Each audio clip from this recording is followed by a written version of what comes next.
साथियों नमस्कार, स्वागत है आपके अपने YouTube चैनल शिवाजी विनर्स में।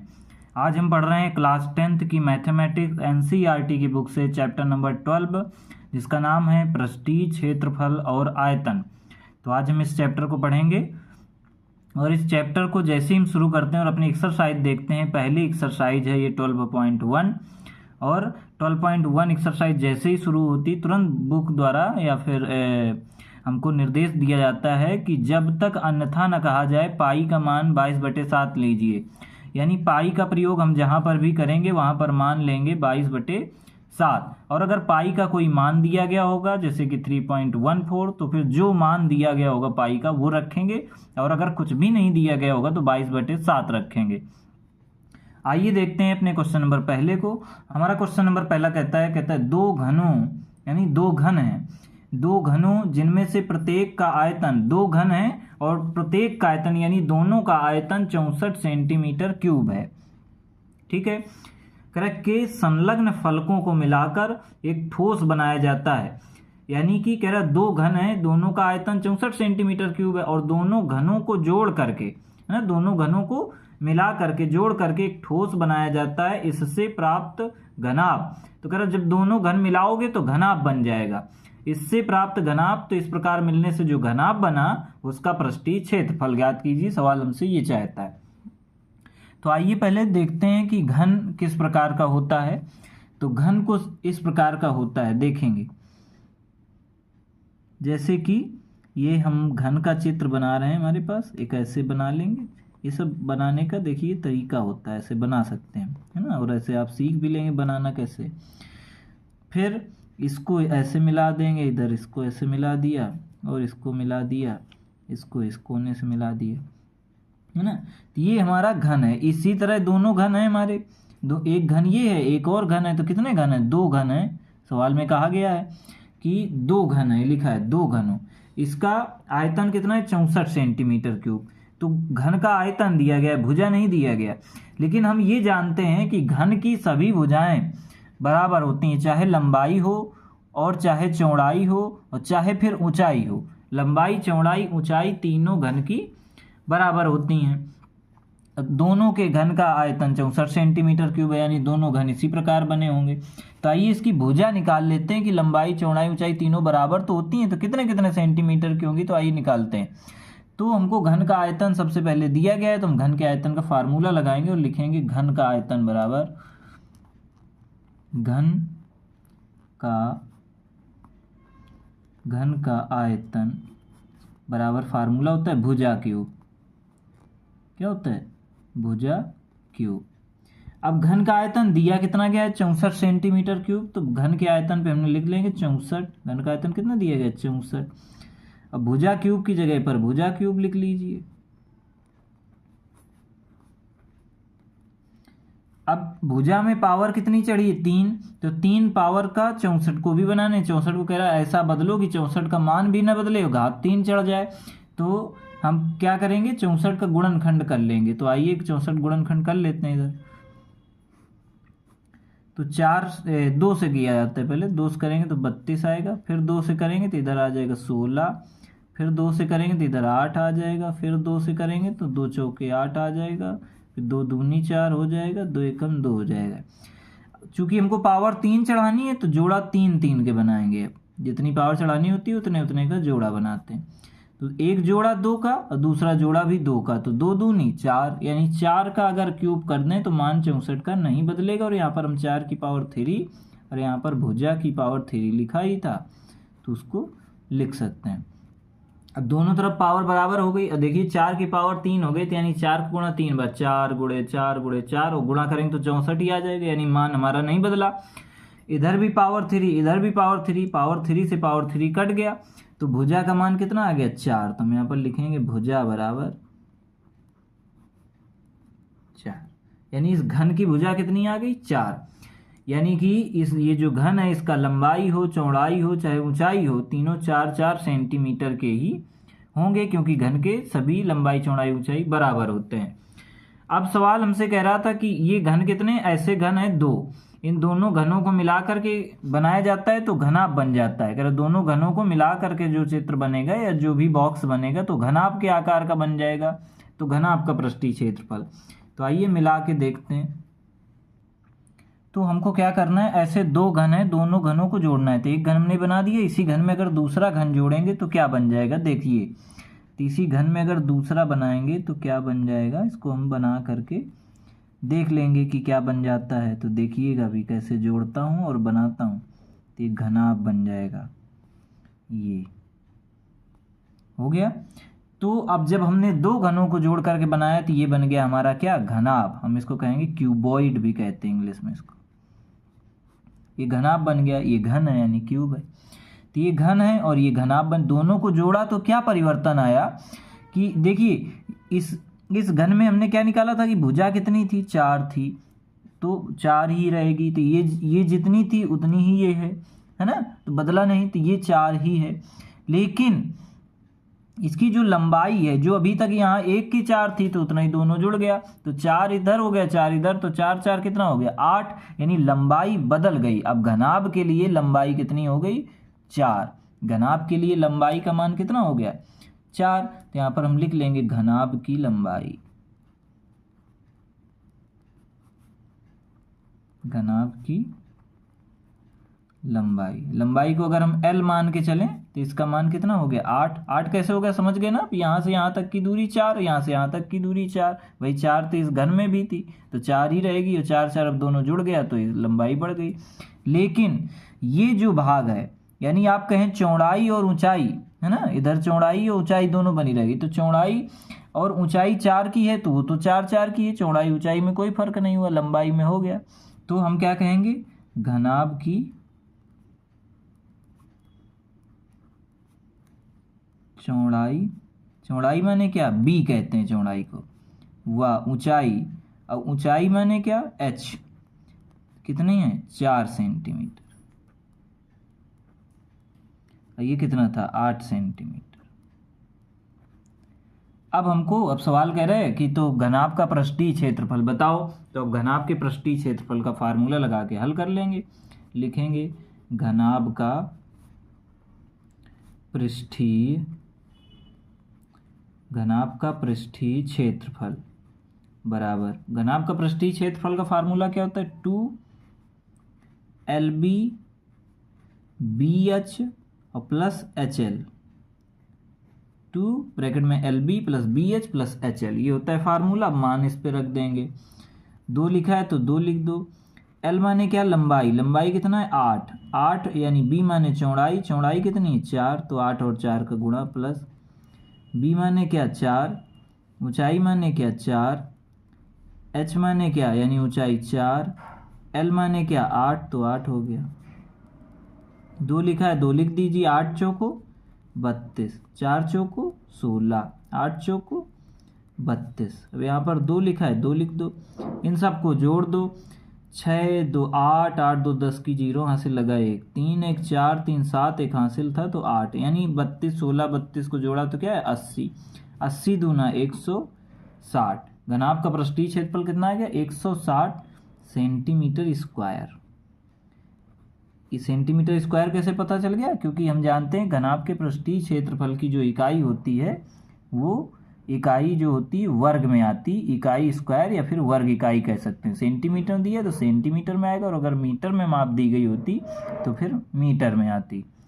आइए देखते हैं क्वेश्चन नंबर 2। क्वेश्चन नंबर 2 हमारा कहता है कि कोई बर्तन एक खोखले अर्धगोले के आकार का है। कोई बर्तन है किसके जैसा है, खोखला अर्धगोले की तरह है, जिसके ऊपर एक खोखला बेलन अध्यारोपित है। कह रहा है वो जो बर्तन है वो खोखला अर्धगोला है और उसके ऊपर एक बेलन अध्यारोपित है, मतलब रखा गया है फिर लगाया गया है। अर्धगोले का व्यास 14 सेंटीमीटर है और इस बर्तन की कुल ऊंचाई 13 सेंटीमीटर है। इस बर्तन का आंतरिक पृष्ठीय क्षेत्रफल ज्ञात कीजिए। सवाल हमको हल करना है, तो आइए देखते हैं। तो सबसे पहले देख लेते हैं कि बर्तन खोखला अर्धगोला होगा तो कैसा होगा। तो बर्तन कुछ इस प्रकार से बन रहा होगा। जो बर्तन होगा खोखला अर्धगोला होगा तो ये होगा, है ना, खोखला अर्धगोला, पूरा गोला होता तो पूरा बन जाता, अब ये अर्धगोला है तो आधा बनेगा, है ना, तो अर्धगोला हो गया। फिर आगे क्या कह रहा है, खोखले अर्धगोले के आकार का है, तो ये है जिसके ऊपर एक खोखला बेलन अध्यारोपित है, इसके ऊपर एक बेलन बना है, खोखला बेलन अध्यारोपित है, इसके ऊपर एक बेलन है, तो चलो इसके ऊपर एक बेलन बना देते हैं। ये हम क्या बना रहे हैं, बेलन, जो इसके ऊपर है लगा हुआ है, अध्यारोपित है, बेलन ऐसे बनता है।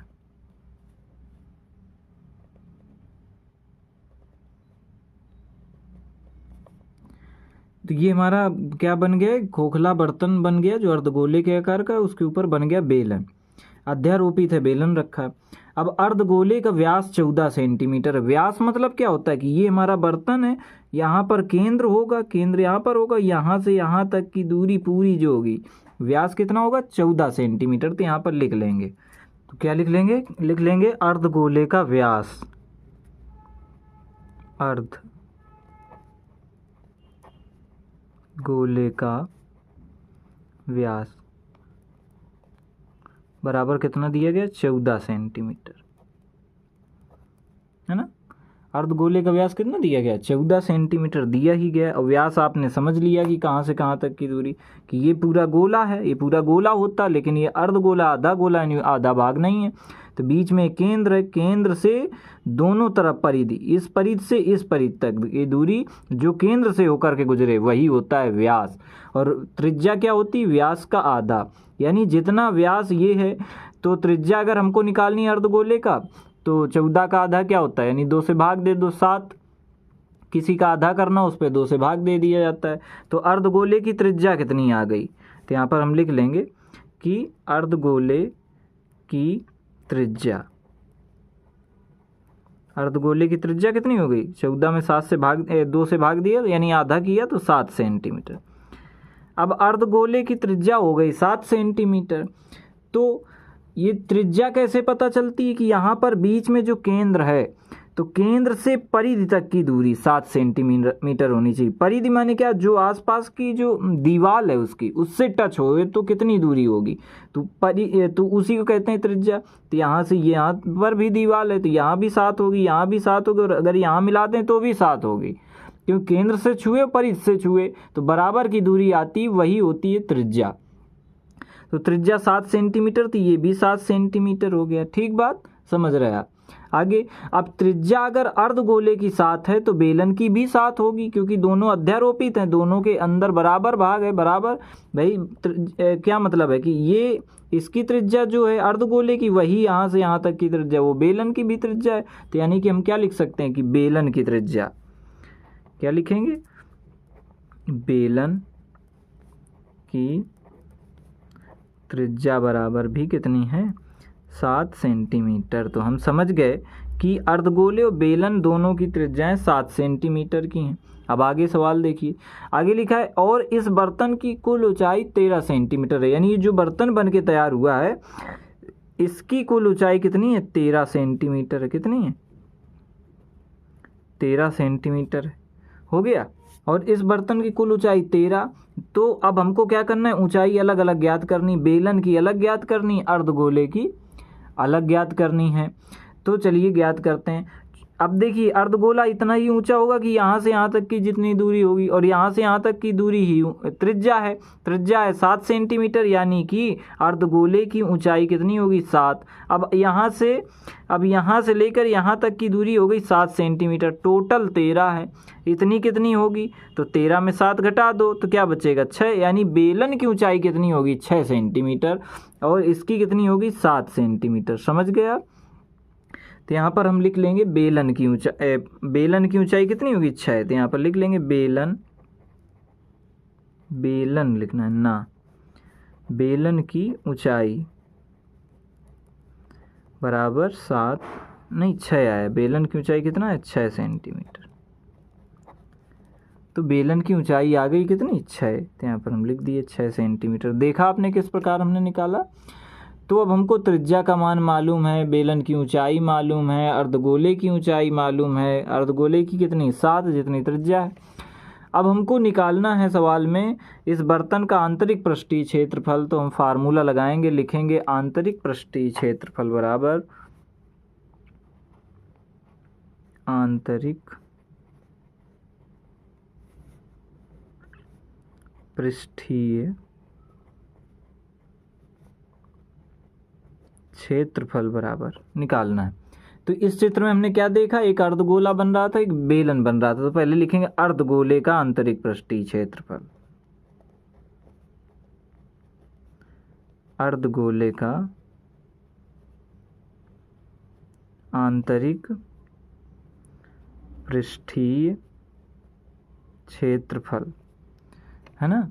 अर्धगोले का आंतरिक पृष्ठीय क्षेत्रफल प्लस, ये तो अर्धगोले का हो गया, पूरा बना है बर्तन, तो अब इसका बेलन का भी इसमें जोड़ना पड़ेगा। तो लिखेंगे बेलन का आंतरिक पृष्ठीय क्षेत्रफल। अब लिखेंगे यहाँ पर फार्मूला, अर्धगोले का आंतरिक पृष्ठीय क्षेत्रफल क्या होता है 2 पाई आर स्क्वायर, और बेलन का आंतरिक पृष्ठीय क्षेत्रफल क्या होता है 2 पाई आर एच। हो जाएगा। त्रिज्याएं तो दोनों की बराबर हैं, यानी आर बराबर है, और 2 पाई इसमें भी 2 पाई इसमें भी, कॉमन ले लो 2 पाई को, आर इसमें भी आर इसमें भी, तो आर भी कॉमन ले लो। तो इधर 2 आर थे, एक बाहर हो गया, एक आर बचा, प्लस लगाओ। 2 पाई आर तो बाहर है, तो क्या बचा केवल एच, और वो भी ये एच किसका है, बेलन का है। क्यों? क्योंकि बेलन के आंतरिक पृष्ठीय क्षेत्रफल के फार्मूले में एच आ रहा है, तो ये ऊंचाई बेलन की, यानी हम ऊंचाई का मान जब भी रखेंगे तो कितना आएगा, बेलन की ऊंचाई रखेंगे यानी 6 सेंटीमीटर, है ना। आगे आइए हल करते हैं। पाई का मान कितना लेना है हमको, 22/7। आर हमने कितना निकाला, दोनों की त्रिज्या 7 है, तो 7 ही होगा। त्रिज्या कितनी, 7, और यच का मान यानी ऊंचाई कितनी है बेलन की, तो आप कहेंगे 6 है, तो 6 लिख दो। हल करो इसको, 7 से 7 कट गया, तो 22 दूनी कितना हो गया 44, और इधर ब्रैकेट में क्या आ गया 7 6 13, 44 और 13 का क्या कराना पड़ेगा, गुणा करा दो। 13 चौको 52 की 2, यहाँ से लगा 5, 13 चौको 52 और 5 57, यानी 572 सेंटीमीटर स्क्वायर आएगा। तो ये हमने निकाल लिया अपना आंतरिक पृष्ठीय क्षेत्रफल। आइए देखते हैं अपना अगला क्वेश्चन।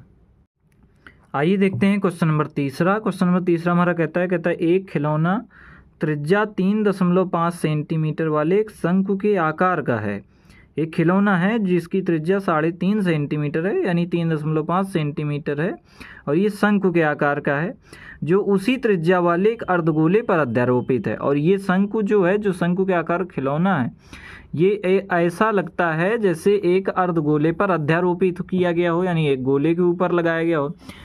तो कैसा चित्र बन रहा होगा, आइए देखते हैं। हमने अपना चित्र बनाया, तो सवाल क्या कह रहा था एक शंकु है, ये शंकु है, और किसके ऊपर, अर्धगोले की तरह एक बर्तन है, उसके ऊपर अध्यारोपित किया गया, नहीं रखा गया है। कह रहा है इस शंकु की त्रिज्या है 3.5 सेंटीमीटर, यानी यहाँ से यहाँ तक की दूरी कितनी, 3.5, यही तो त्रिज्या है। तो जितनी त्रिज्या शंकु की होगी उतनी त्रिज्या इस अर्धगोले की होगी, आगे लिखा भी होगा। उसी त्रिज्या वाले अर्धगोले पर अध्यारोपित है, यानी वही त्रिज्या अर्धगोले की भी है, चित्र में भी दिख रहा है कि उतना ही त्रिज्या बनेगा। इस खिलौने की संपूर्ण ऊंचाई 15.5 है। तो कह रहे ये जो चित्र बना, तो इस जो खिलौना बना, इस खिलौने की पूरी यानी यहाँ से लेकर यहाँ तक की ऊंचाई कितनी, 15 सेंटीमीटर है, 15 सेंटीमीटर है, पूरी ऊंचाई 15 सेंटीमीटर की है। ठीक है, इस खिलौने का संपूर्ण पृष्ठीय क्षेत्रफल ज्ञात करो। तो कह रहा संपूर्ण पृष्ठीय क्षेत्रफल इसका बताइए। तो सबसे पहले तो यहाँ पर हम देख रहे हैं कि ये जो अर्धगोला है, इसकी त्रिज्या कितनी है, 3.5 सेंटीमीटर। तो चलिए लिख लेते हैं, शंकु और अर्धगोले दोनों की त्रिज्याएं बराबर हैं, तो दोनों के एक साथ लिख लेते हैं। लिखेंगे शंकु व अर्धगोले की त्रिज्या बराबर कितनी, 3.5 सेंटीमीटर। 3.5 यानी 3.5 सेंटीमीटर को ही 3.5 कहते हैं। ये हो गया शंकु और अर्धगोलों दोनों की त्रिज्याएं 3.5 सेंटीमीटर हैं। अब भाई ये केंद्र है, केंद्र से परिधि तक की दूरी चाहे यहाँ मिला दीजिए चाहे यहाँ मिला दीजिए, त्रिज्या हमेशा 3.5 है तो 3.5 ही रहेगी। तो यानी यहाँ से यहाँ तक की दूरी कितनी होगी? 3.5। और यही अर्धगोले की ऊंचाई हो गई, है ना। अर्धगोले की ऊंचाई कितनी हो गई? 3.5। तो फिर यहाँ पर हम लिख लेंगे कि अर्धगोले की ऊंचाई,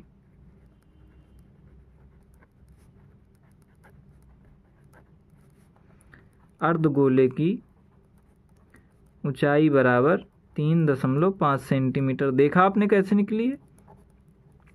अब यहाँ से यहाँ तक की दूरी 3.5 हो गई, टोटल 15.5 सेंटीमीटर दी गई है। टोटल माने पूरे खिलौना, तो पूरा खिलौना 15.5 सेंटीमीटर का था यहाँ से यहाँ तक, इतना ही हो गया 3.5। तो इतना कितना होगा? 15.5 में 3.5 को घटाओगे तो क्या बचेगा? 12। यानी शंकु की ऊंचाई कितनी होगी? 12। तो यहाँ पर लिखेंगे शंकु की ऊंचाई, शंकु की ऊंचाई बराबर क्या करेंगे? 15.5 में 3.5 को घटा देंगे तो आएगा 12 सेंटीमीटर। यानी शंकु की ऊंचाई कितनी होगी? 12 सेंटीमीटर, है ना। यानी शंकु की ऊंचाई यानी यच का मान आ गया। अब आगे सवाल कह रहा है, इस खिलौने का संपूर्ण पृष्ठीय क्षेत्रफल ज्ञात कीजिए। जो ये खिलौना बना इसका संपूर्ण पृष्ठीय क्षेत्रफल बताइए। तो जब हम शंकु के पृष्ठीय क्षेत्रफल का फार्मूला लगाएंगे तो उसमें यल का मान भी निकालना होगा। यल क्या होता है? तिर्यक ऊंचाई। तो यल का मान अभी हमको दिया नहीं गया, तो आइए पहले यल का मान निकाल लेते हैं। यानी शंकु के लिए एल का मान निकालते हैं। तो एल बराबर फार्मूला होता है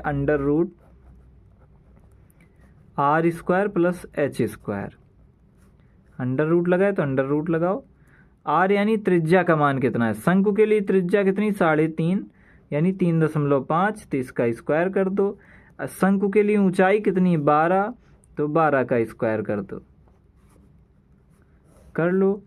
3.5 का स्क्वायर और 12 का स्क्वायर अब हमको करना है, आइए करते हैं। तो 3.5 का स्क्वायर यानी 3.5, 3.5 का गुणा कितनी बार कराया? 2 बार, तो आया 12.25। आप चाहें तो रफ में करा करके भी देख सकते हैं। और ये 12 का स्क्वायर कराएंगे तो ये तो आता है 144 वर्ग है। तो अब इसको जोड़ लेंगे, 12.25 और 144 को जोड़ेंगे तो क्या आएगा? 156.25 आएगा, है ना। जोड़ना तो आपको आता ही होगा, दशमलव को जोड़ना कुछ बच्चों को आता नहीं, तो उसको सीखिए आप। तो 156 हो जाएगा, तो हो गया 156.25। अब यहाँ पर यल है, यल का मान आ गया अंडर रूट पे, लेकिन इसको रूट से अगर हमको बाहर करना हो तो कैसे करेंगे? तो इसका हमको वर्गमूल निकालना पड़ेगा। तो इसका जब हमने वर्गमूल निकाला तो क्या आया? 125 आएगा। 125 किसका आता है? 15,625 का। लेकिन यहाँ पर दशमलव लगा है और दशमलव 2 अंकों के बाद लगा है। वर्ग निकाल रहे थे, यहाँ पर दशमलव को 1 अंक के बाद यहाँ पर हमको लगा देना चाहिए। तो 12.5 आया। यल का मान कितना है? 12.5 सेंटीमीटर। यल यानी कि तिर्यक ऊंचाई निकल आई। अब हमको निकालना है संपूर्ण पृष्ठीय क्षेत्रफल इस खिलौने का। तो यहाँ पर लिखेंगे संपूर्ण पृष्ठीय क्षेत्रफल बराबर, संपूर्ण पृष्ठीय क्षेत्रफल बराबर अर्धगोले का पृष्ठीय क्षेत्रफल, गोले का पृष्ठीय क्षेत्रफल प्लस शंकु का पृष्ठीय क्षेत्रफल, क्योंकि शंकु और अर्धगोले से मिलकर के ही खिलौना बन रहा है। शंकु का पृष्ठीय क्षेत्र, अर्धगोले का पृष्ठीय क्षेत्रफल क्या होता है? 2πr², और शंकु का पृष्ठीय क्षेत्रफल होता है πrl। πrl होता है, एच नहीं होता, एल, πrl। तो इसको लिख दिया, 2 लिखा है 2 लिख दो। पाई का मान कितना है? 22/7 है, तो 22/7 लिख दो। r², आर का मान कितना है? किसका? अर्धगोले की त्रिज्या कितनी है? तो 3.5 सेंटीमीटर थी, यानी 3.5 सेंटीमीटर। और r² है तो इसका भी स्क्वायर करना पड़ेगा। पाई का मान हो गया 22/7, आर का मान हो गया 3.5, और यल का मान कितना है? किसके यल अभी मान निकाला था हमने, शंकु का यल 12.5 आया था, 12.5 इसको लिख लेंगे। हो गया इसको। अब हल कर लेंगे, तो चलो पहले कॉमन ले लेते हैं तो आसान हो जाएगा हमारे लिए। क्या क्या कॉमन आ रहा है? कॉमन ले लेते हैं 22/7, ये इसमें भी है और प्लस लगा इसके बाद है 22/7, 3.5 यहाँ पर भी है, 3.5 यहाँ पर भी थी, इसी कॉमन ले लेते हैं। तो क्या आ जाएगा 22/7 और गुणे में 3.5। इसको जब हमने कॉमन ले लिया तो यहाँ पर बचा 2 बचा, गुणा हो गया और 3.5 2 थे ना, घात 2 चढ़ी थी, एक तो बाहर आ गया तो 1 बचा 3.5 प्लस 22/7 इधर आ गया, 3.5 इधर आ गया तो इधर क्या बचा 12.5। अब आगे करेंगे तो इधर क्या आ जाएगा 7 से अगर 35 को काटें भी तो ये आ जाएगा 0.5, 7 एकम 7, इसको काटेंगे तो 0.5 है क्योंकि दशमलव लगा है। तो इधर क्या आएगा 22 गुणे 0.5 और 3.5 दूनी कितना होता है 7 होता है, तो 7.0 आएगा और दशमलव के बाद के जीरो कोई महत्व नहीं होता तो 7 ही हुआ। अब 12.5 लिखा है तो 12.5 लिख लेंगे। अब 22 और 0.5 का गुणा होगा तो 22 पंचे 110 होता है, 22 पंचे 110, एक अंक पे दशमलव तो आ जाएगा यहाँ पर दशमलव, तो यानी कि दशमलव के बाद के जीरो का कोई महत्व नहीं, यानी केवल 11 बचा। अब क्या लगा दें, इन दोनों के बीच में गुणा था तो गुणा आ गया, 7 और 12.5 को जोड़ेंगे तो 12 7 कितना होता है 19.5 आ जाएगा। अब इन दोनों का कराना है हमको गुणा, तो चलिए करा देते हैं। 11 पचे 55 की 5, हासिल लगा 5 और 11 9 99, 99 और 5, 99 5 कितना होता है 104, 104 माने 4, हासिल लगा 10 और 11 एकम 11 और 11 10 21। दशमलव यहाँ कितने अंक के बाद, एक अंक के बाद, तो एक अंक के बाद भी आप तभी दशमलव लगा दीजिए तो आएगा 214.5 और इसकी इकाई क्या होगी सेंटीमीटर स्क्वायर, 214.5 सेंटीमीटर स्क्वायर, यही हमारा संपूर्ण पृष्ठीय क्षेत्रफल है। आइए देखते हैं अपना अगला क्वेश्चन। आइए देखते हैं क्वेश्चन नंबर 4। क्वेश्चन नंबर 4 हमारा कहता है भुजा 7 सेंटीमीटर वाले घनाकार ब्लॉक के ऊपर एक अर्धगोला रखा है, अर्धगोला का अधिकतम व्यास क्या हो सकता है, इस प्रकार बने ठोस का पृष्ठीय क्षेत्रफल ज्ञात कीजिए। तो आइए बना करके देखते हैं। एक घन है हमारे पास, तो ये मान लेते हैं कि ये है हमारा क्या, ये है हमारा घन, तो घन बना लेते हैं अपना, ऐसे घन बना लेते हैं। इसको मिला दीजिए, इसको इधर मिला दो, इसको इधर मिला दो, इसको इधर मिला दो, ये इस प्रकार हमारा घन बन गया। कह रहा भुजा 7 सेंटीमीटर और एक घनाकार ब्लॉक है। ये जो घन है इसकी सभी भुजाएं 7 सेंटीमीटर की हैं, सवाल हमको बता रहा है। चूंकि घन है, भुजा 7 सेंटीमीटर कह रहा है, यानी घन की तो सभी भुजाएं बराबर ही होती हैं। तो इसकी चाहे ये भुजा हो, चाहे ये भुजा हो, चाहे ये भुजा हो, चाहे ये भुजा हो, सभी भुजाएं कितनी हैं 7 सेंटीमीटर की। अब जब यहाँ से यहाँ तक की भुजा 7 सेंटीमीटर है तो यहाँ से बीच की दूरी 7 सेंटीमीटर की ही होगी। तो कह रहा है कि एक 7 सेंटीमीटर भुजा वाले घनाकार ब्लॉक के ऊपर एक अर्धगोला रखा है, इसके ऊपर एक अर्धगोला भी रखा है। क्या रखा है, अर्धगोला। तो अर्धगोला किस तरह से बना होगा, अर्धगोला अगर हम बनाने का प्रयास करें तो वो कुछ इस प्रकार से बनेगा। मान लेते हैं कि ये है और इसके ऊपर ऐसे करके ऐसे अर्धगोला रखा हुआ है, ठीक है। तो जो अर्धगोला रखा होगा, यानी जो अर्धगोला से ये ढका होगा, तो अर्धगोले के नीचे का भाग नहीं दिखेगा, है ना। कि हमारे पास कोई घनाकार वस्तु हो घर पे हमारे, और घनाकार वस्तु के ऊपर अर्धगोला, यानी एक आप कटोरी रख करके देखें तो जो कटोरी उसके ऊपर रख देंगे तो फिर उसके नीचे का भाग दिखेगा नहीं, हिस्सा उसका नीचे नहीं दिखेगा। तो यहाँ से यहाँ तक की लंबाई कितनी 7, और इसके बीच में यही दूरी तो पड़ रही है, यही जितनी दूरी, और भुजा कितनी 7 सेंटीमीटर, यानी कि ये जो अर्धगोला रखा गया है इसका अधिकतम व्यास, और यहाँ से यहाँ तक की दूरी ही व्यास होती, तो यहाँ से यहाँ तक की दूरी व्यास होती है, तो इसका अधिकतम व्यास 7 सेंटीमीटर ही हो सकता है। अभी घन के ऊपर ही रखा गया है। तो पहला सवाल यही कह रहा था कि अर्धगोले का अधिकतम व्यास क्या हो सकता है, तो हम कहेंगे अर्धगोले का अधिकतम व्यास 7 सेंटीमीटर हो सकता है, तो लिख देंगे। पता चल गया हमको कि अर्धगोले का अधिकतम व्यास क्या हो सकता है, तो यहाँ पर लिखेंगे अर्धगोले का अधिकतम व्यास बराबर 7 सेंटीमीटर हो सकता है ना। तो ये पता चल गया। अब दूसरा सवाल हमसे कह रहा है कि इस प्रकार बने ठोस का पृष्ठीय क्षेत्रफल ज्ञात कीजिए। तो कह रहा है जो अब चित्र बन गया, यानी कि ये जो घन बना है और इसके ऊपर जो गोला अर्धगोला रखा है, इस सब का पृष्ठीय क्षेत्रफल ज्ञात कीजिए। तो आइए फार्मूला लगाएंगे और लिखेंगे पृष्ठीय क्षेत्रफल बराबर पृष्ठीय क्षेत्रफल लिखना है। पृष्ठीय क्षेत्रफल बराबर क्या, तुमको घन का क्षेत्रफल ज्ञात करना पड़ेगा, है ना। घन के क्षेत्रफल को इसके क्षेत्रफल को जोड़ लेंगे पता चल जाएगा। तो यहाँ पर लिखेंगे घन का क्षेत्रफल, घन का क्षेत्रफल। इसमें हमको जोड़ना पड़ेगा अर्धगोले के क्षेत्रफल को,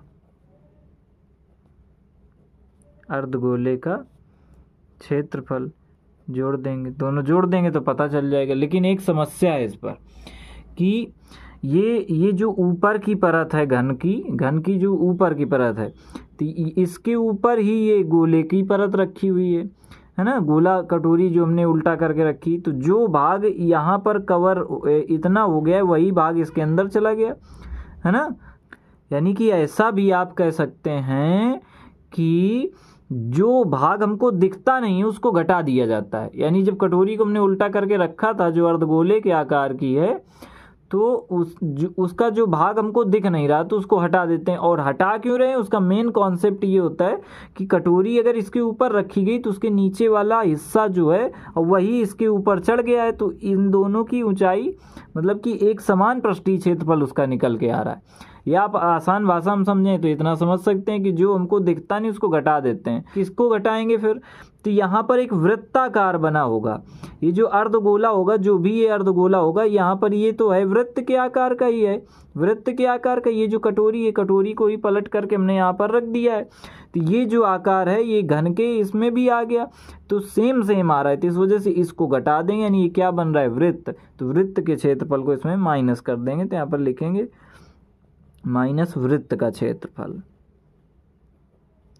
तो सबका फार्मूला लगा देंगे, हल कर लेंगे। तो घन के क्षेत्रफल का फार्मूला हमने लिख लिया 6l², प्लस लगा था तो प्लस लगाया। अर्धगोले का क्षेत्रफल का फार्मूला होता है 2πr², तो 2πr² लिख दिया। माइनस वृत्त का क्षेत्रफल यानी πr² होता है, हमने वृत्त का क्षेत्रफल πr² लिख दिया। अब इसको हल कर लेते हैं। तो सबसे पहले तो 6l² लिखा है तो लिख दो, और ये है 2πr², ये है केवल πr², तो 2πr² में π² को घटाएंगे तो बचेगा πr² बचेगा। ठीक है। अब 6 लिखा है 6 लिख लो, और l का मान, l माने क्या, घन की भुजा कितने सेंटीमीटर, 7, तो 7 का स्क्वायर कर दो। पाई का मान 22/7 है, लिख लो। और r का मान हमारा कितना है, r माने क्या, त्रिज्या, और किसकी, अर्धगोले की त्रिज्या। तो आज देखते हैं, तो हमने भी क्या निकाला था कि अर्धगोले की अधिकतम त्रिज्या व्यास क्या हो सकता है, 7। अब व्यास 7 हो सकता है तो भाई साहब त्रिज्या क्या होगी, त्रिज्या माने r, इसको निकालने के लिए 7/2 करना पड़ेगा, यानी व्यास में 2 से भाग देंगे तो 7/2 हो गई त्रिज्या। तो त्रिज्या कितनी होगी, 7/2, और स्क्वायर लगा है तो 7/2 का गुणा 2 बार करना पड़ेगा। पाई का मान 22/7, r का मान 7/2, स्क्वायर लगा था तो 7/2, 7/2 गुणा 2 बार हो गया। अब इस 7 से ये 7 कट गया, और इस 2 से ये 22 भी कट गया, तो आ गया 11। अब इधर कर लेते हैं, 6 है तो 6 लिख लो, 7 की घात 2 यानी 7 × 7, तो 7 × 7 क्या होता है, 49 होता है, प्लस ये 11 है और ये 7 है, 11 7 का गुणा 77 बटे हो जाएगा, ये 2 है तो यहाँ पर 2 हो जाएगा। अब 6 और 49 का गुणा कराओ तो क्या आएगा, 6 9 54 की 4 80 लगे 5, 6 चौके 24 और 5 29, तो 294। 2 का भाग दे दो 77 में तो क्या आएगा, 2 तिहाई 6 और 1 बच्चा, 2 8 16, 2 तिहाई 6 और 1 बचा तो 2 8 16, और फिर 1 बचा दशमलव लगाएंगे, 2 पंचे 10 यानी 38.5 आएगा। तो 38.5 और 294 को जोड़ना है, तो आओ जोड़ लेते हैं।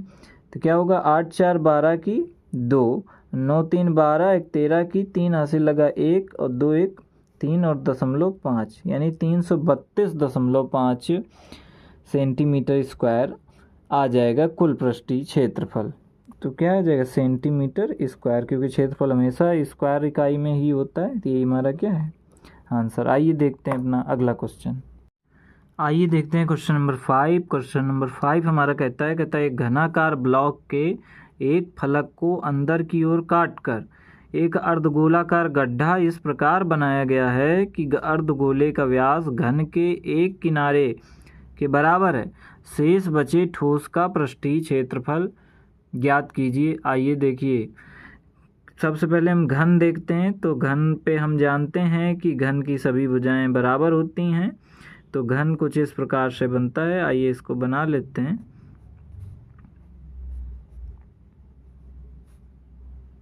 तो ये हमारा क्या बन गया? घन बन गया। अब ये हमारा एक घन है। तो कह रहा है घन के एक फलक को काट करके, फलक माने क्या कि ऊपर का हिस्सा, एक ये भाग, एक ये भाग, एक ये भाग, एक ये भाग, एक पीछे का, एक ये हमारा आगे का, तो सारे भाग हो गए, तो 6 भाग हो गए। तो कह रहा घन के एक भाग को काट करके, एक फलक को काट करके, तो ये ऊपर वाला फलक है, हम मान लेते हैं, इसको काट करके क्या करता है?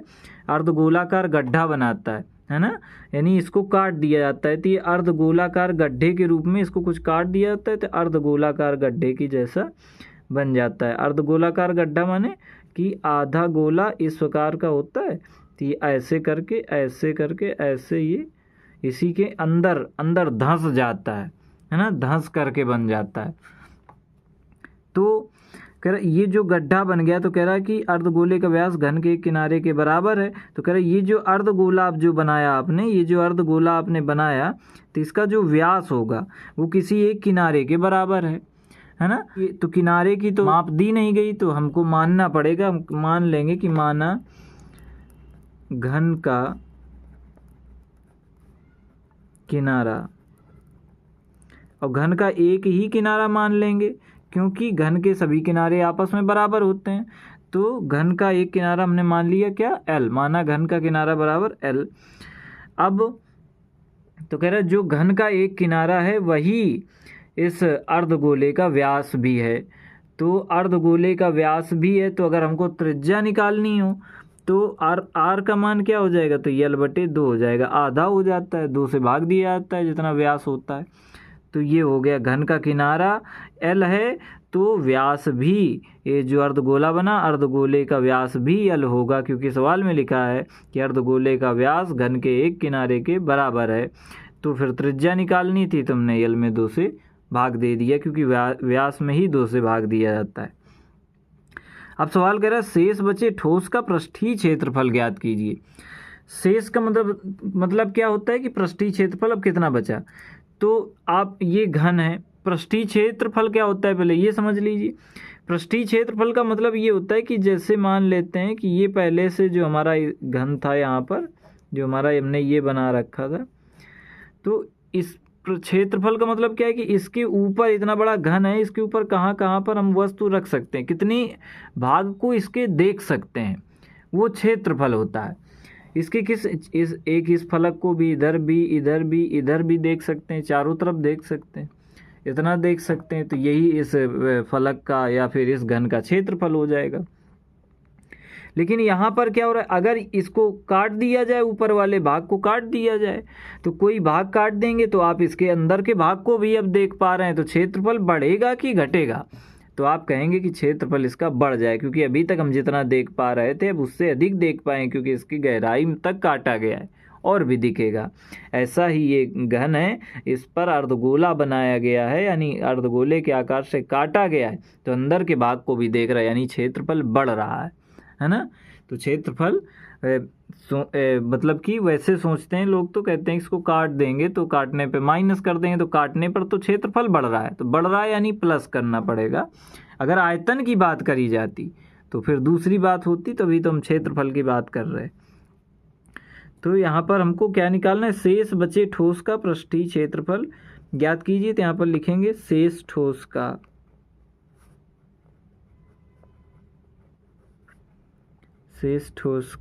पृष्ठीय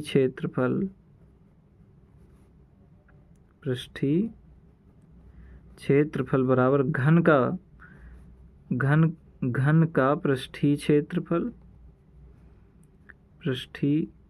क्षेत्रफल प्लस अर्धगोले का पृष्ठीय क्षेत्रफल। अर्धगोले का पृष्ठीय क्षेत्रफल, ये इतना हो गया। अब घन के पृष्ठीय क्षेत्रफल में अर्धगोले के पृष्ठीय क्षेत्रफल को तो हम जोड़ रहे हैं, तो ठीक है, लेकिन जब इसको काटा हमने, तो जब इसको हमने काटा तो इसका जो वृत्त, जो ये अर्धगोला बना, ऐसे करके भी समझा था इससे पहले वाले सवाल में भी, तो ये जो अर्धगोला बना, तो अर्धगोला बना, इसका ये वृत्त बना, है ना। ऊपर ये कटोरी है, इसके ऊपर वाली भाग ये क्या है, वृत्त। तो ये वृत्त और ये फलक एक ही समान पर है ना, तो इसको हमको घटाना पड़ेगा। ठीक समझ रहे हैं आप। तो इसको हमको क्या करना पड़ेगा, घटाना पड़ेगा। तो यहाँ पर हम घटा देंगे, क्या कहेंगे वृत्त का पृष्ठीय क्षेत्रफल, माइनस कर देंगे वृत्त का। तो हमने यहाँ पर लिख दिया घन का वक्र पृष्ठीय क्षेत्रफल या फिर घन का पृष्ठीय क्षेत्रफल 6l², और अर्धगोले का वक्र पृष्ठीय क्षेत्रफल लिख दिया 2πr², और वृत्त का वक्र पृष्ठीय क्षेत्रफल लिख दिया πr²। इसको हल कर लेते हैं। 6l² लिखा है तो 6l² लिख लिया, प्लस अब 2πr² है, ये πr² को इसमें घटाना है तो केवल बचेगा πr²। अब यल मतलब क्या होता है, भुजा, और भुजा हमने यल ही मानी थी तो यल पे यल ही रखा रहने दीजिए, कोई दिक्कत नहीं है। और पाई है तो पाई का मान तो 22/7 होता है, तो 22/7 लिख लो। आर का मान कितना है, यल/2, तो यल/2 यल/2 2 बार गुणा हो जाएगा, इसका हो जाएगा क्योंकि घात 2 है। तो ये हो गया 6l² प्लस 2 से 22 को काटो तो आ जाएगा 11, तो आ जाएगा 11/7 दूनी 14l²। अब दोनों को हम जोड़ लेंगे, तो इसको जोड़ लीजिए, तो ये क्या हो जाएगा, यहाँ पर 14 और 6 का गुणा कराएंगे तो क्या आ जाएगा, 14 × 84 होता है, 84l² प्लस 11l², दोनों में l² और नीचे 14 आ जाएगा। 84 और 11 जोड़ो तो 4 1 5 8 1 9 95/14, और यहाँ पर होगा l²। तो इस प्रकार से हमने शेष ठोस का पृष्ठीय क्षेत्रफल हमने इसका निकाल लिया। तो यहाँ पर हमने क्या किया है, पाई का मान 22/7 रख दिया है। तो अगर पाई का मान ना रखें तो भी ये प्रश्न हल हो जाता है, तो इसका आंसर बदल जाएगा। चूँकि बुक में पाई का मान शायद नहीं रखा हुआ है, तो पाई का मान रख देंगे तो भी सही है, तो ये उत्तर आएगा। इस प्रकार से हमारा क्वेश्चन हल हो गया। आइए देखते हैं अपना अगला क्वेश्चन। आइए देखते हैं क्वेश्चन नंबर 6। क्वेश्चन नंबर 6 हमारा कहता है दवा का एक कैप्सूल एक बेलन के आकार का है, जिसके दोनों सिरों पर एक एक अर्धगोला लगा हुआ है। पूरे कैप्सूल की लंबाई 14 mm है और उसका व्यास 5 mm है। इसका पृष्ठीय क्षेत्रफल ज्ञात कीजिए। तो चित्र बना हुआ है, ये हमने बना लिया है, ये हमारा कैप्सूल, और कैप्सूल जो बना हुआ है आगे और पढ़ लेते हैं। बेलन के आकार का है तो बेलन के आकार का है, और आगे लिखा है जिसके दोनों सिरों पर एक एक अर्धगोला लगा है। कह रहा है यहाँ से यहाँ तक ऐसे अर्धगोला लगा है, यहाँ पर दोनों सिरों पर, इधर भी ये अर्धगोला लगा है और यहाँ पर भी अर्धगोला लगा है। तो इसको हम बना लेते हैं ताकि हमको समझ में आए, है ना। तो अर्धगोला एक इधर लगा है और इधर भी लगा है, आपने देखा भी होगा कैप्सूल में लगा भी होता है अर्धगोला।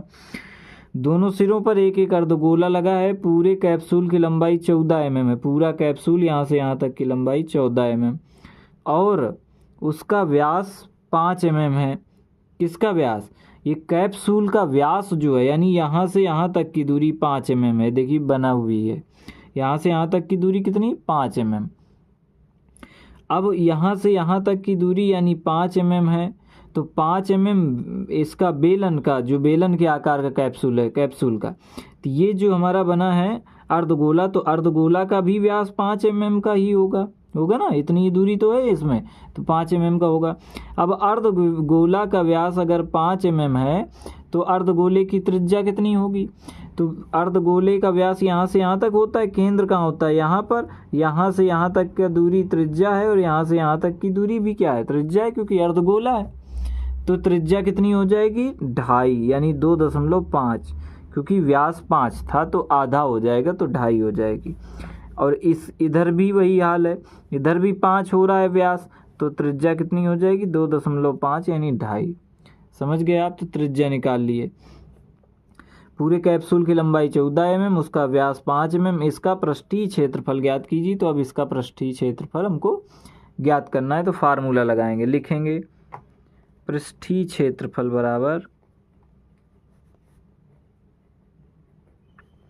क्षेत्रफल बराबर, तो देखिए क्या हो रहा है कि आधा अर्धगोला एक इधर है, एक अर्धगोला इधर है, दो अर्धगोले हैं और समान त्रिज्या के हैं, तो यहाँ पर लिखेंगे 2 गुणे अर्धगोले का वक्र पृष्ठीय क्षेत्रफल।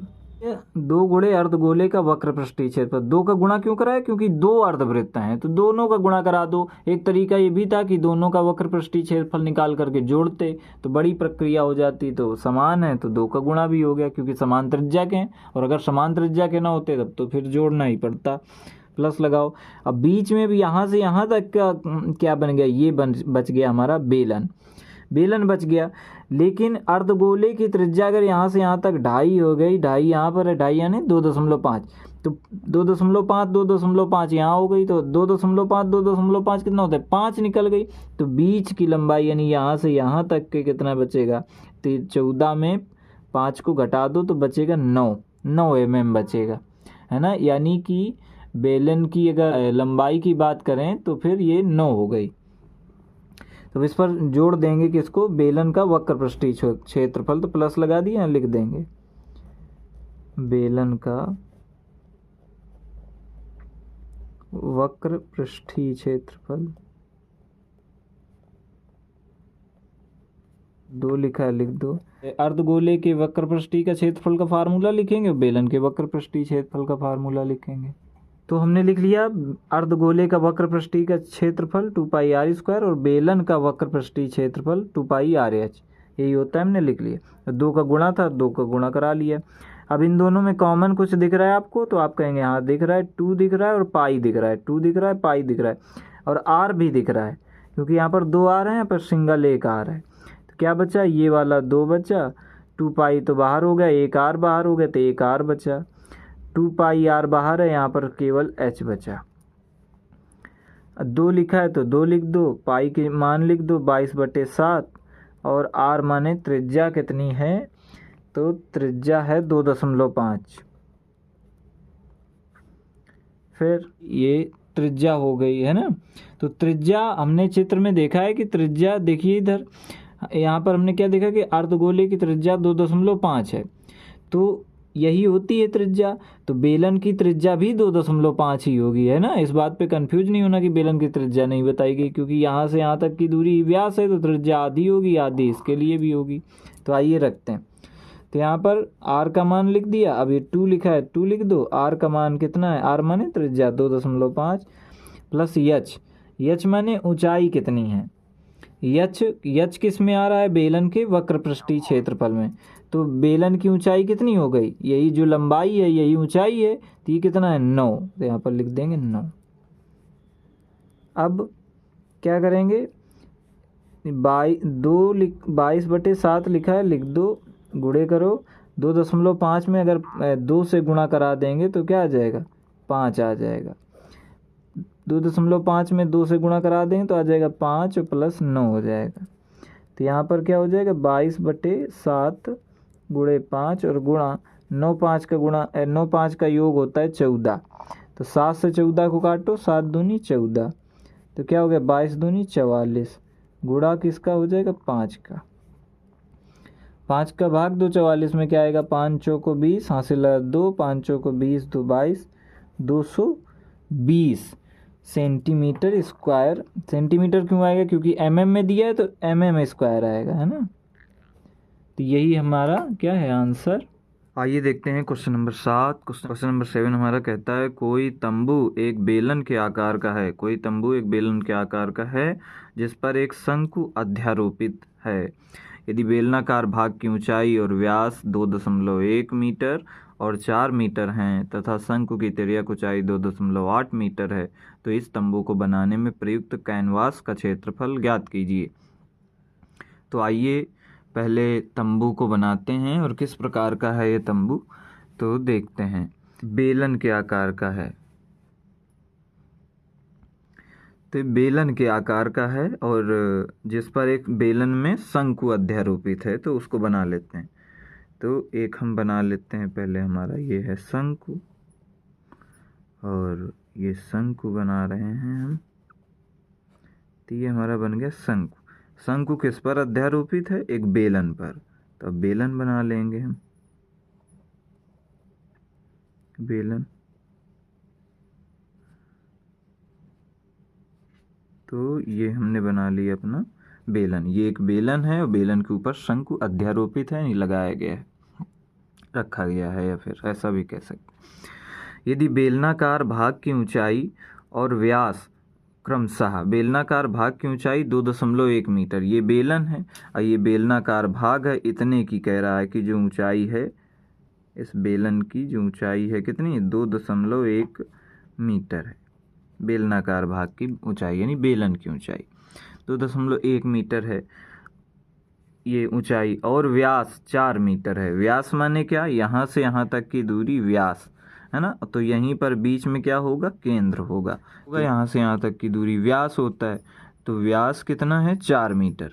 अब हम यहाँ से पूरी दूरी तो व्यास होता है, लेकिन यहाँ से केवल यहाँ तक की दूरी, यहाँ से केवल यहाँ तक की दूरी क्या होती है? त्रिज्या यानी आर।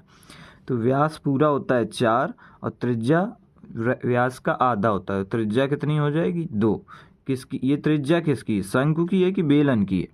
अब वैसे तो ये जो बताया जा रहा है ये बेलन की त्रिज्या बताई जा रही, लेकिन कि ये जो शंकु बना इसके ऊपर अध्यारोपित है, तो शंकु की भी त्रिज्या 2 ही मीटर होगी। देख रहे हैं आप चित्र किस प्रकार से बन रहा है, देख करके पता चल रहा है ना। तो बेलन और शंकु दोनों की त्रिज्याएं कितने मीटर हो गई? 2 मीटर। तो यहाँ पर हम लिख लेंगे, क्या लिख लेंगे? बेलन व शंकु की त्रिज्या, बेलन व शंकु की त्रिज्या कितने मीटर? 2 मीटर। दोनों की त्रिज्या निकल आई। अब क्या करेंगे? करे तथा शंकु की तिर्यक ऊंचाई 2.8 मीटर है। तिर्यक ऊंचाई माने क्या? ये इसको कहते हैं तिर्यक ऊंचाई, या ये जो रेखा खींची है ये हमारी तिर्यक ऊंचाई कितनी है? 2.8 मीटर। ये है तिर्यक ऊंचाई। तो इस तंबू को बनाने में प्रयुक्त कैनवास का क्षेत्रफल ज्ञात कीजिए। कैनवास का क्षेत्रफल ज्ञात करना है। कैनवास का क्षेत्रफल का मतलब क्या है कि ये तंबू बना है, इसको अगर पूरा कवर किया जाए, इसको अगर पूरा कवर किया जाए, कवर करने का मतलब है आप समझ लीजिए अगर पेपर से हम कवर करें, पेपर लगाना चाहें, तो उसका क्षेत्रफल ज्ञात करो कि कितना कैनवास लग जाए, कितना पेपर लग जाएगा, है ना। तो उसको हम फार्मूला लगा करके ज्ञात कर लेंगे। तो हमने लिखा कैनवास का क्षेत्रफल बराबर, यानी कैनवास का क्षेत्रफल ही हमको निकालना है, शंकु का वक्र पृष्ठीय क्षेत्रफल प्लस बेलन का वक्र पृष्ठ। तो दोनों का, शंकु का वक्र पृष्ठ क्या होता है? पाई आर एल। अब बेलन का वक्र पृष्ठ क्या होता है? 2 पाई आर एच। तो हमने फार्मूला लिख लिया, अब इस पर हल कर लेंगे। इस पर कॉमन क्या हो रहा है? पाई कॉमन हो जाएगा, आर कॉमन हो जाएगा, क्या बचेगा इधर? एल प्लस लगाओ, 2 लिखा है 2 लिख दो, पाई तो कॉमन हो गया था, बाहर हो गया, आर कॉमन हो गया था, आर बाहर हो गया, क्या बचा? एच, 2h बराबर पाई का मान रख दीजिए यहाँ पर 22/7 होता है, और आर कितना? त्रिज्या हमने निकाली थी 2, है ना, और यल माने तिर्यक ऊंचाई कितनी दी गई थी? 2.8 प्लस 2h। यच माने ऊंचाई, ऊंचाई किसकी? बेलन की। बेलन की ऊंचाई कितनी है? 2.1।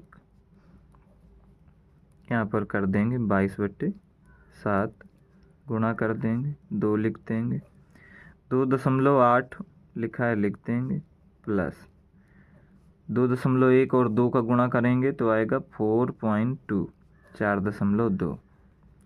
अब ये 22/7 है, 22/7 लिख दो, गुणा 2 कर दो, गुणा लगाओ, 2.8 और 4.2 को जोड़ना है, तो ये होगा जाएगा 7। क्या हो जाएगा? 8 2 10, 4 2 6 1 7, 7.0, यानी दशमलव के बाद का 0 का मैथ नहीं होता, तो क्या हो गया? 7। ये 7 से 7 कट गया, 22 और 2 बचा, तो 22 गुणे 2, 22 और 2 का गुणा, 22 दूनी 44 मीटर स्क्वायर। ये हमारा हो गया कैनवास का क्षेत्रफल। अभी हमको निकालना है कि 5,000 रुपये प्रति मीटर की दर से इसमें प्रयुक्त कैनवास की लागत ज्ञात करनी, कि कैनवास में लागत कितनी आएगी। तो आइए निकाल लेते हैं। तो क्षेत्रफल तो ये आ गया कैनवास का। तो इस पे लागत 5000, 1 वर्ग मीटर में 5000 रुपये खर्च आता है। 44 वर्ग मीटर का कैनवास है तो कितने का, तो यहाँ पर लिखेंगे कैनवास की लागत, कैनवास की लागत तो कितना हो जाएगा, 44 वर्ग मीटर आया तो 44 वर्ग मीटर गुणा करा दो, 1 वर्ग मीटर में कितना खर्चा आता है 5000।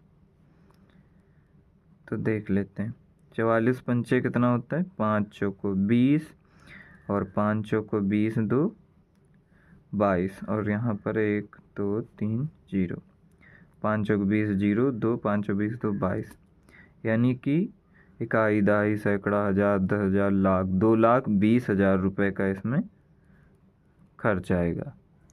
तो यहाँ पर हमने 5,000 का गुणा क्यों किया है, क्योंकि सवाल पे जो है ना 5,000 वर्ग मीटर लागत आ रही थी, 1 वर्ग मीटर पे 5,000 रुपये की लागत आ रही थी, तुमने 5,000 गुणा कर दिया।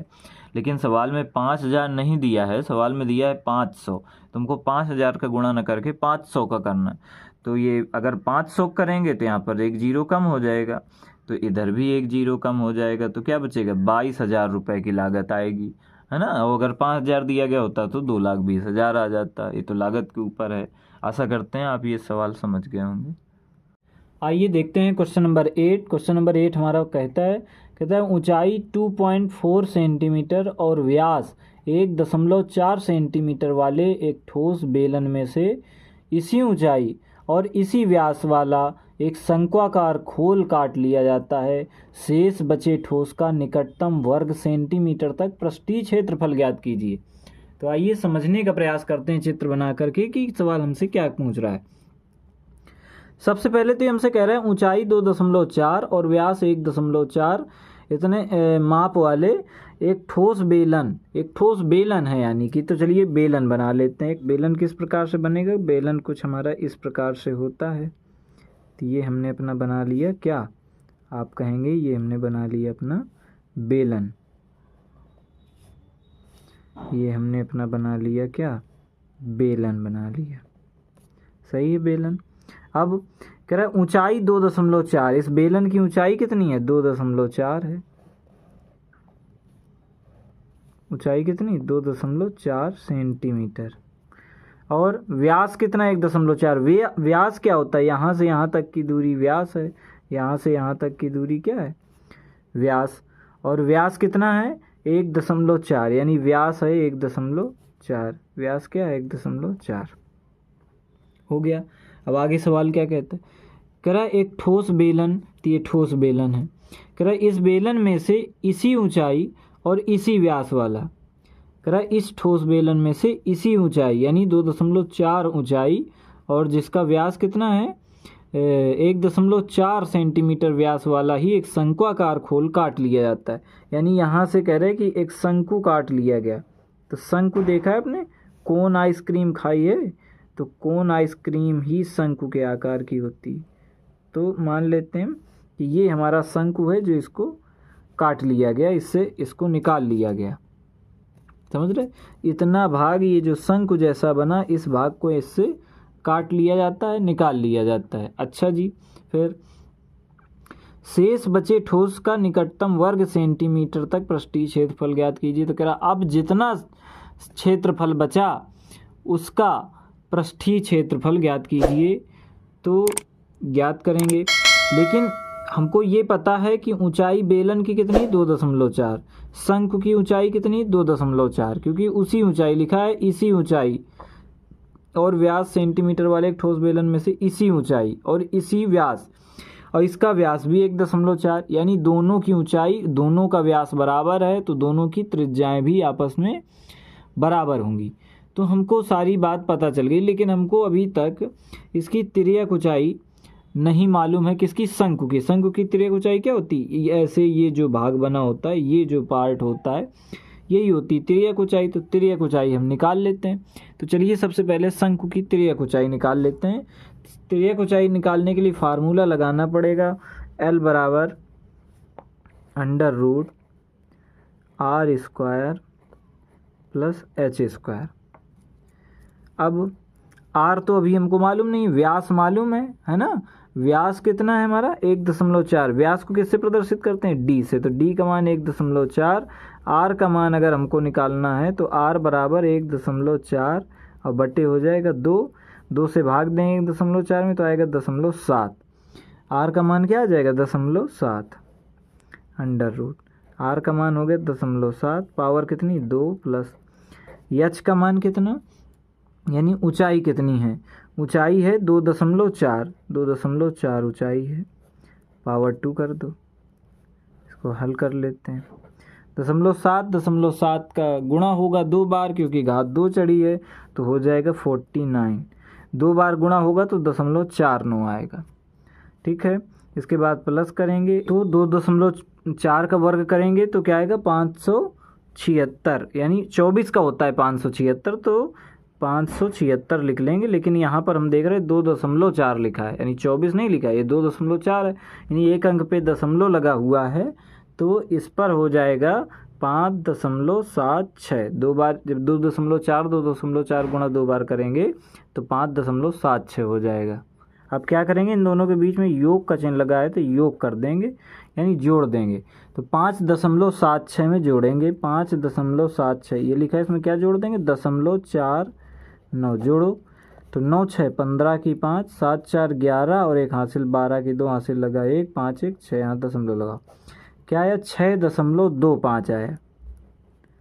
अब पता करना है कि 6.25 किसका वर्ग है, तो अगर दशमलव ना होता यहाँ तो क्या होता 625 होता, पूरा हो जाता, लेकिन दशमलव है तो ये हो गया 6.25। तो मान के चलते हैं कि 625 है, तो 625 किसका वर्ग होता है तो आपको हो गया 25 का होता है। तो यहाँ पर 2 अंकों के बाद दशमलव है तो यहाँ पर हम 1 अंक के बाद दशमलव लगा देंगे।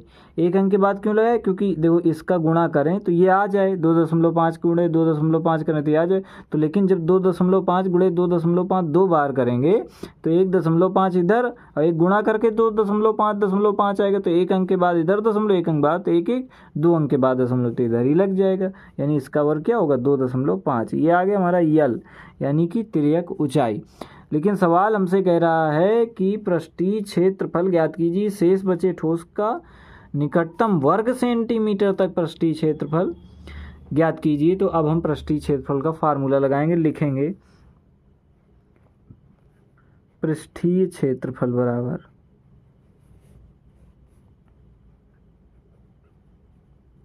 लेकिन पृष्ठीय क्षेत्रफल का फार्मूला लगाने से पहले एक बार थोड़ा चित्र की ओर देखते हैं।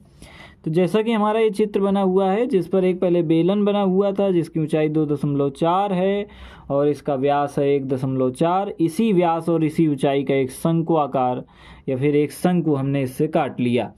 अब एक शंकु जब हमने इससे काट लिया तो फिर क्या होगा, तो देखिए क्या निकालना क्या है, पृष्ठीय क्षेत्रफल।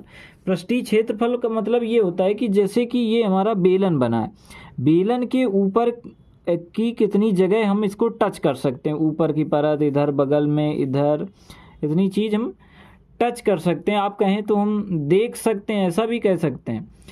तो ये इसका अभी तक का क्षेत्रफल था। लेकिन जब हमने इसको काट करके ये शंकु के आकार तक का काट करके हमने इसको निकाल लिया तो इसकी क्षेत्रफल तो बढ़ गई, इसका क्षेत्रफल बढ़ गया कि नहीं, इतना गहरान हो गया, इतना और ज़्यादा दिखने लगा, है ना। तो इतना ज़्यादा दिखने लगा यानी पृष्ठीय क्षेत्रफल बढ़ गया। तो जो बेलन में इसको घटाएंगे नहीं, जोड़ेंगे, क्योंकि पृष्ठीय क्षेत्रफल क्या हो रहा है, बढ़ रहा है, यानी और अधिक जगह हो गई इसमें, जितनी अभी ऊपर से जगह हो रही थी तो और ज़्यादा जगह हो गई। इस वजह से ये क्या हो जाएगा, बेलन के पृष्ठीय क्षेत्रफल में शंकु का पृष्ठीय क्षेत्रफल जुड़ जाएगा, यानी बढ़ा देगा उसके मान को। और तो हमने लिख दिया पृष्ठीय क्षेत्रफल का आयतन बराबर बेलन का वक्र पृष्ठीय क्षेत्रफल और इसमें जोड़ दिया शंकु का वक्र पृष्ठीय क्षेत्रफल प्लस वृत्त का क्षेत्रफल। तो आपको हमने ये तो समझा दिया था कि बेलन के वक्र पृष्ठीय क्षेत्रफल में शंकु का वक्र पृष्ठीय क्षेत्रफल क्यों जुड़ेगा, है ना, क्योंकि क्षेत्र उसका बढ़ जा रहा है। लेकिन ये वृत्त का क्षेत्रफल क्यों जुड़ गया, इसको भी आइए चित्र में देख लेते हैं।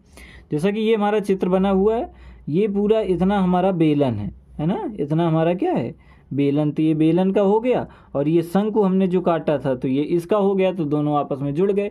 लेकिन इसके नीचे एक ये जो बन रहा है, ये जो वृत्त बन रहा है, ये एक वृत्त जो बन रहा है, तो इस वृत्त के क्षेत्रफल जो हमसे छूट रहा था तो इसको भी इसमें जोड़ देंगे, इस वजह से इसको जोड़ा गया है। तो आइए जोड़ते हैं और देखते हैं।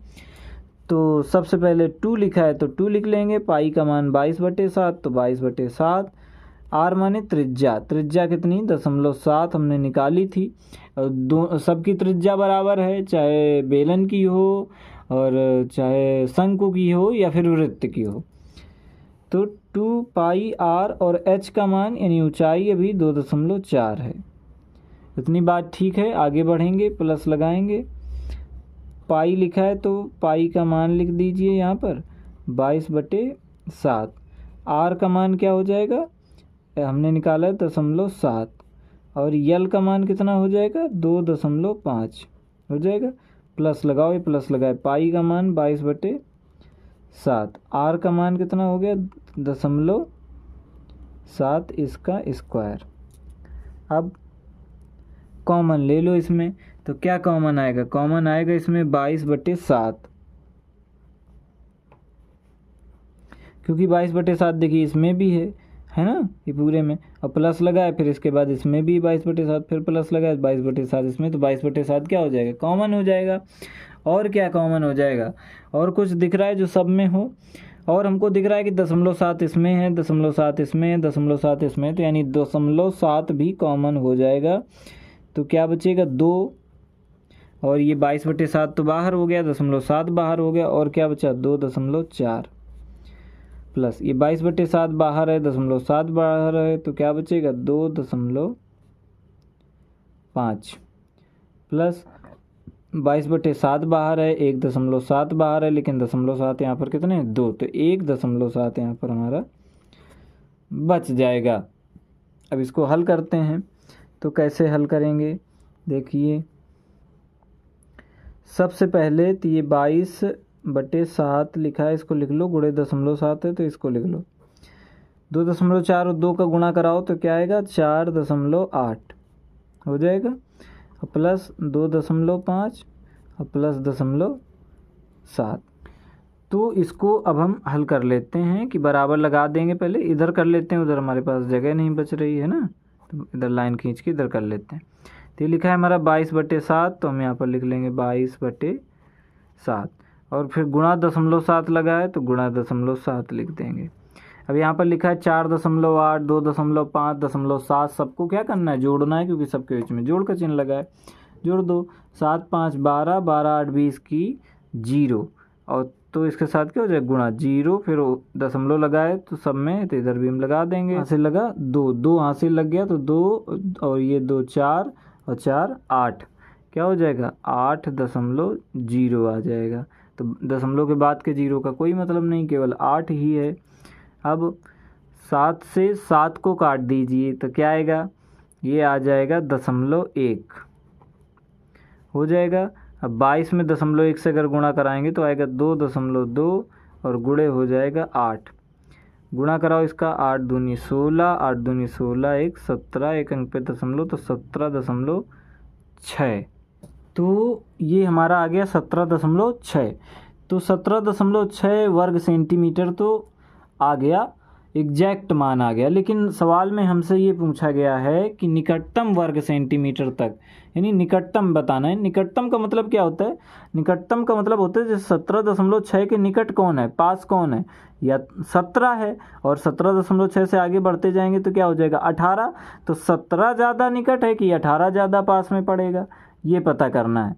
यानी 18 पहुंचने के लिए 6 के बाद 0.6 के बाद 1.7 अगर लाना है यहाँ पर हमको, तो 0.1 जोड़ना पड़ेगा, 0.2, 0.3, 0.4 जोड़ना पड़ेगा अगर 18 लाना है। तो भाई 18 यानी बढ़ रहा है तो मतलब जोड़ना पड़ेगा, तो 0.4 जोड़ना पड़ेगा। 17 पे जाने के लिए 0.1, 0.2, 0.4, 0.5, 0.6 घटाने पड़ेंगे, तो घटाना पड़ेगा 0.6 तक के अंक और जोड़ना पड़ेगा 0.4।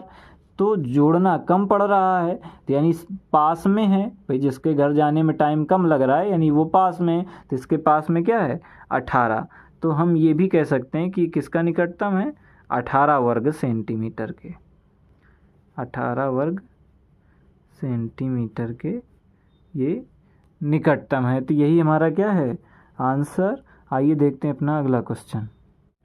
आइए देखते हैं क्वेश्चन नंबर 9। क्वेश्चन नंबर 9 कहता है कि लकड़ी के एक ठोस बेलन के प्रत्येक सिरे पर एक अर्धगोला खोद कर निकालते हुए एक वस्तु बनाई गई है। यदि बेलन की ऊंचाई 10 सेंटीमीटर है और आधार की त्रिज्या 3.5 यानी 3.5 सेंटीमीटर है तो इस वस्तु का संपूर्ण पृष्ठीय क्षेत्रफल ज्ञात कीजिए। और ये चित्र हमको सवाल में ही दिया गया है।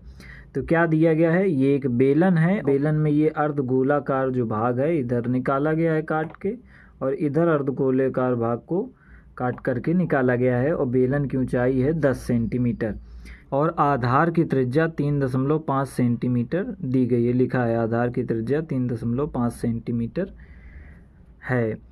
तो इसको हमको हल करना है और संपूर्ण पृष्ठीय क्षेत्रफल ज्ञात करना है। और दिया क्या गया है, आधार की त्रिज्या 3.5 सेंटीमीटर, निकालना है संपूर्ण पृष्ठीय क्षेत्रफल। तो चलिए ज्ञात करते हैं। लिख देंगे संपूर्ण पृष्ठीय क्षेत्रफल बराबर संपूर्ण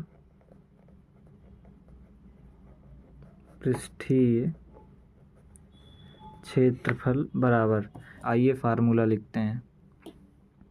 तो हमने लिख दिया संपूर्ण पृष्ठीय क्षेत्रफल बराबर बेलन का वक्र पृष्ठीय क्षेत्रफल प्लस 2 गुणे अर्धगोले का वक्र पृष्ठीय क्षेत्रफल।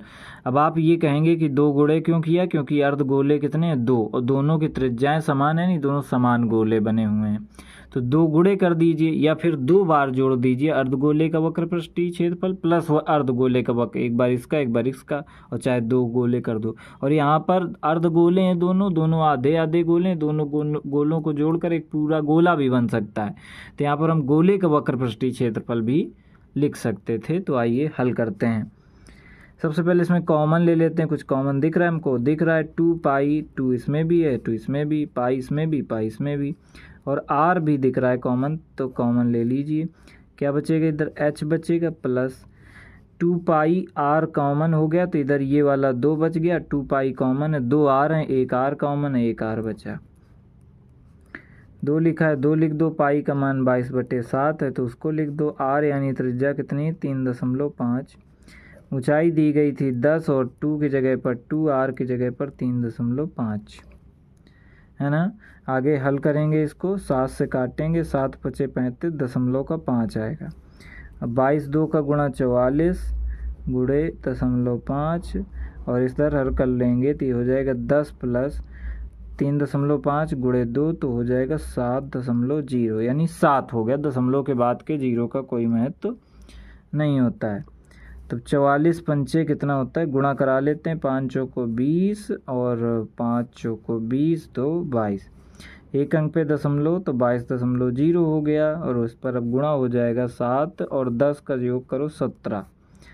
17 दूनी 34 की 4, 17 दूनी 34 और 3 37, 374 वर्ग सेंटीमीटर। तो इस प्रकार से हमने अपना संपूर्ण पृष्ठीय क्षेत्रफल ज्ञात कर लिया और ये था हमारा इस एक्सरसाइज का लास्ट सवाल। आशा करते हैं आपको वीडियो अच्छा लगा होगा। अगर वीडियो अच्छा लगा है तो लाइक, कमेंट, शेयर, सब्सक्राइब जरूर करें। धन्यवाद।